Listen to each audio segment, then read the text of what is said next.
This is Olbermann versus Trump, and I'm not Trump. The devil went down to Georgia this Saturday night and buried the lead. Donald Trump, inadvertently, certainly unintentionally, and probably with no idea that he was even saying it, accidentally conceded the presidential election.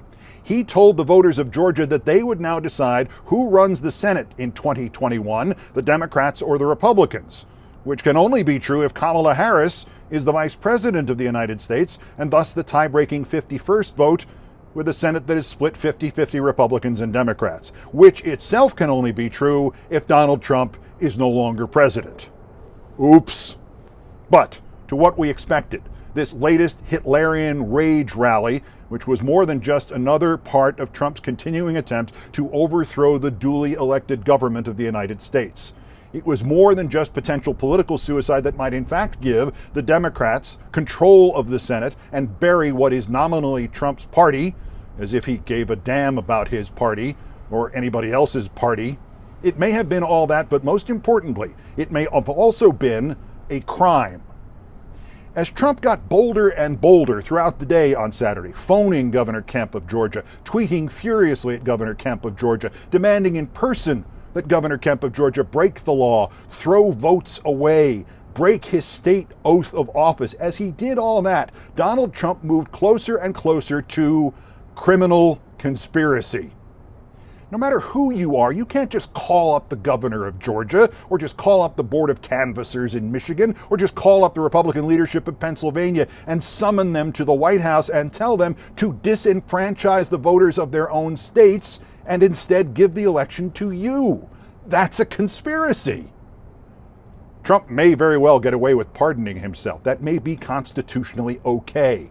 But these crimes could easily wind up being prosecuted in Georgia or in Michigan or in Pennsylvania. And a federal pardon is not going to do Trump or anybody else who joins his little cabal any good at all. The Attorney General of Michigan has already begun an investigation into those Wayne County Board of Canvassers members over their flip last month. Backed by the NAACP legal fund, voters in Michigan have also sued the Trump campaign for, quote, openly seeking to disenfranchise black voters.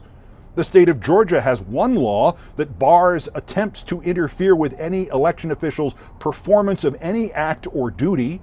The state of Georgia has another law that gives a minimum jail term of a year to anyone found guilty of criminal solicitation to commit election fraud. Trump broke that law by phone on Saturday. Then he broke it at least twice on Twitter. Then he broke it in person in his speech at Valdosta. These are all state crimes. Trump can't pardon his way out of any of them.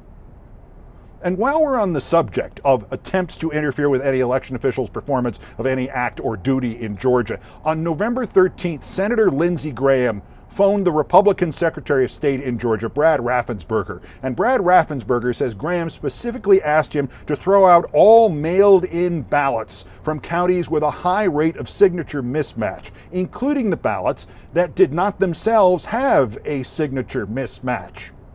If I'm Lindsey Graham, I am planning to flee to a country with which we do not have an extradition treaty. Burundi, maybe. Or Ukraine sounds nice, or in a fitting irony, perhaps the nation of Georgia. Will Michigan perhaps prosecute Rudy Giuliani in turn? Will Pennsylvania do so? Will the federal government do so?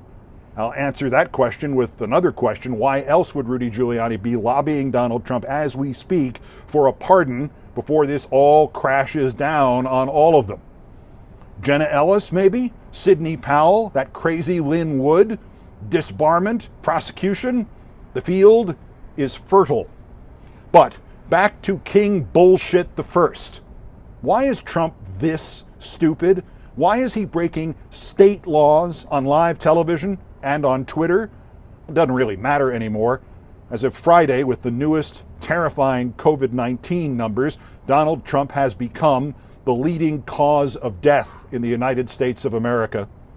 But if the internal dialogue of this mass murderer and would-be dictator still matters to you, it actually is relatively simple. As I first said many years ago, the concept of laws means nothing to him. Therefore, it has never occurred to him that no losing presidential candidate has ever tried any of this before because it's illegal. He just assumes that no losing presidential candidate has ever tried this before because they were not as smart as he is and they didn't think of it first. The devil went down to Georgia. He was looking for a soul to steal. He was in a bind because he was way behind and he was willing to make a deal. Well, this deal ain't legal. Doesn't matter if nobody took the deal, nobody joined the conspiracy. It doesn't even matter if the conspiracy doesn't work. And it isn't just a federal crime. You can't get out of it by pardoning yourself, as Trump now clearly intends to try. And each new state he reaches into, as he does this each time, Trump's chances of getting himself prosecuted there or everywhere grow and grow and grow. Trump, keep talking. Keep talking about Georgia. Keep talking in Georgia. Devil, just come on back if you ever want to try again. I done told you once, you son of a bitch. I'm the best there's ever been. Good night and good luck.